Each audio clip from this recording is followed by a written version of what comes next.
Hello guys, welcome to sensei maths SSC. So कल है हमारा सीएचएसएल का मींस, और इसको मैं स्किप करने जा रहा हूँ क्योंकि मेरा सीजीएल में हो गया है। तो सीजीएल में हमको क्या मिला है? यूआर से मैं अपीयर हुआ था और बी4 मिली है मेरे को, जो कि अपनी एक्साइज इंस्पेक्टर होती है। ठीक है, बी4। सो यहाँ पे अभी सीएचएसएल का मैं स्किप कर दूंगा। सीएचएसएल का मीन सीजीएल का और सीएचएसएल का बिल्कुल सेम होता है पैटर्न, और सिलेबस भी सेम ही है। तो मोस्ट प्रोबेबली ये भी हो ही जाता। अभी सीपीओ रह गया एक। सीपीओ का और देख लेते हैं।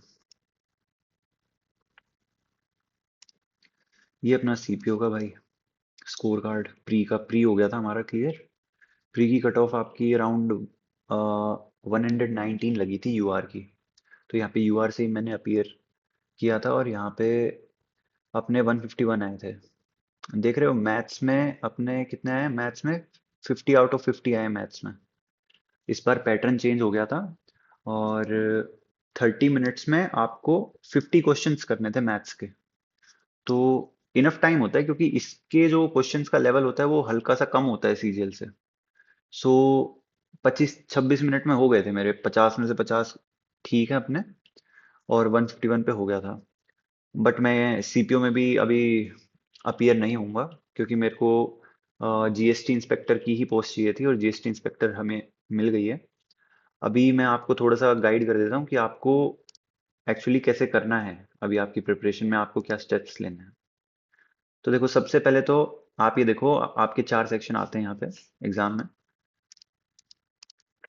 एक आएगा आपका इंग्लिश, एक आएगी रीजनिंग, एक इसको ना मैं वैसे लिख दूं कि आपको पहले क्या अटेम्प्ट करना चाहिए मेरे अकॉर्डिंग। ठीक है, तो सबसे पहले आपको करनी चाहिए रीजनिंग, क्योंकि रीजनिंग इसमें सबसे आसान होती है। और रीजनिंग अगर आप कर देते हो, ठीक है, तो फिर आपका कॉन्फिडेंस जो है वो बढ़ जाता है, जिससे आप जो आगे के सेक्शंस हैं उनको बहुत अच्छे से आप डील कर पाओगे उनसे। ठीक है, रीजनिंग करने के बाद आपको करनी चाहिए जीके। ठीक है, जीके क्या है? आपकी जीके 5 मिनट में हो जाती है, 5 मिनट में। तो इससे भी आपको एक कॉन्फिडेंस तो ये आएगा कि भाई मेरा आधा पेपर खत्म हो गया है, रीजनिंग प्लस जीके। ठीक है, उसके बाद आपको करनी चाहिए इंग्लिश। इंग्लिश आपकी अराउंड ये लगाओ आप 10 to 12 मिनट्स लगते हैं इंग्लिश में। ठीक है, और लास्ट में मैं करता था मैथ्स। कुछ लोग इसको पहले भी करते हैं, बट मैं इसको हमेशा लास्ट में ही करता था, क्योंकि कई बार मैथ्स में कुछ पजलिंग क्वेश्चंस आ जाते हैं, और मैथ्स को अगर मैं सबसे पहले लेके चला गया तो फिर फंसने के चांसेस है, बाकी का पेपर खराब हो सकता है। अब देखो, रीजनिंग आपको कितनी देर में करनी चाहिए? देखो, 12 मिनट से 17 मिनट में हो जाती है। बहुत ज्यादा टफ है तो 17 मिनट में हो जाएगी, वरना 12 मिनट में हो जाएगी। एवरेज लेते हैं 15 मिनट। ठीक है, तो आप देखो आप टाइम मैनेज कैसे करोगे, और इसको आप 30 मिनट देके चलो। ठीक है, 25 क्वेश्चंस हैं, 25 क्वेश्चंस मैथ्स के, और 25 क्वेश्चंस को इजीली आप 30 मिनट्स में कर सकते हो। ठीक है, बहुत अगर आसान साइड है तो आपके 20 मिनट में भी हो जाते हैं, बट अगर मुश्किल है, कैलकुलेटिव है, तो मैक्सिमम से मैक्सिमम आपके 30 मिनट में पूरे 25 क्वेश्चन निकल जाएंगे। ठीक है, तो रीजनिंग में आपकी 15 मिनट निकल गई, जीके में 5 मिनट निकल गई, इंग्लिश में 10 मिनट निकल गई, और मैथ्स में 30 मिनट निकल गई। ठीक है, अब इनमें से आप ये देखो, कोई भी एक सेक्शन अगर आपका बहुत आसान है, इंग्लिश आसान है 7 मिनट में हो जाएगी। जीके तो 5 ही मिनट लगेगी, क्योंकि जीके में क्या है, आता है तो कर दो, नहीं आता तो छोड़ दो, 5 ही मिनट लगेगी। रीजनिंग आसान है, 12 में हो जाएगी, और ये आसान है तो आपकी 22 मिनट लगाओ आप। ठीक है, तो आपके पास फिर भी तकरीबन 10 मिनट आपके बच जाएंगे। अगर कोई भी एक सेक्शन आसान है तो आप 3-4 मिनट मान के चलो बच रहे हैं, जिसमें आप एक बार जा सकते हो पूरे पेपर में कि आपने क्या छोड़ा था, क्या मार्क किया था। कोई आपका जैसे मार्क फॉर रिव्यू था, आप उसको अटेम्प्ट करो। ठीक है, तो ये आपका पैटर्न रहना चाहिए।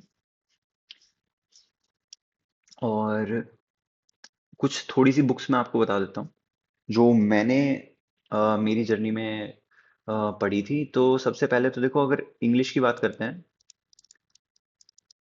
तो इंग्लिश मैंने एक तो 120 ग्रामर रूल्स थे निमिषा मैम के।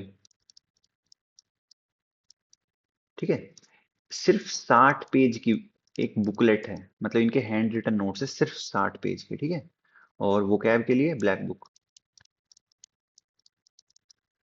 और जीके के लिए आप परमार सर का बैच ले लो। ठीक है, और बुक कौन सी लो, एक तो बैच हो जाएगा परमार सर का, और बुक उन्हीं की ले लो, फैटमैन। ठीक है, और मैथ्स और रीजनिंग बच गए।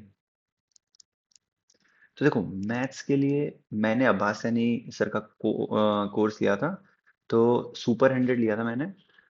और मैथ्स में इंडिया से मैंने करी थी इंटेंस रिवीजन, और रीजनिंग भी मैंने मैथ्स में इंडिया से ही करी थी।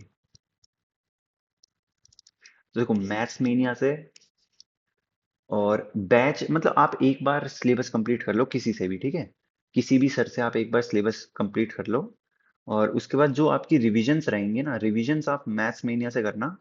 और दिन के कम से कम 2 मॉक आप लगाना मैथ्स के सेक्शनल। ठीक है, फुल वाले आप हफ्ते में एक लगा लो, कोई दिक्कत नहीं है, बट मैथ्स तो डेली 2 होने ही चाहिए, क्योंकि सबसे वास्ट सिलेबस है मैथ्स का। ठीक है, लेकिन अगर आप एक बार उसको कंप्लीट कर देते हो, तो फिर आपका कोई क्वेश्चन छूटेगा नहीं, अगर आपका अच्छे से रिवीजन हो रखी है तो। और मॉक्स भी आप देख सकते हो कि एक्सपर्ट्स जो हैं, रैंकर्स जो हैं, वो मॉक्स को अटेम्प्ट कैसे कर रहे हैं। ठीक है, तो मॉक्स को अटेम्प्ट, अगर आपको अटेम्प्ट का वे देखना है मॉक्स का, तो या तो आप मेरे को फॉलो कर लो।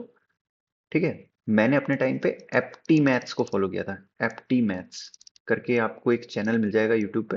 वो भी बहुत अच्छा बताते हैं, बिल्कुल आपको शॉर्ट मेथड्स बताएंगे जो आपको एग्जाम में बहुत काम आएंगे। ठीक है, और आपको कैलकुलेशन प्रैक्टिस भी करनी है। ठीक है, कैलकुलेशन प्रैक्टिस के लिए आपको टेलीग्राम पे बहुत सारे ग्रुप्स मिल जाएंगे, आप कैलकुलेशन प्रैक्टिस भी कर सकते हो वहां से। ठीक है, तो ये रहेगा आपका जो टोटल है पूरा, अराउंड 8 से 10 मंथ्स लग जाएंगे। ठीक है, 8 से 10 मंथ्स में आप पूरा सिलेबस कर सकते हो, अच्छे से आपकी रिवीजन भी हो जाएगी। Okay, thanks.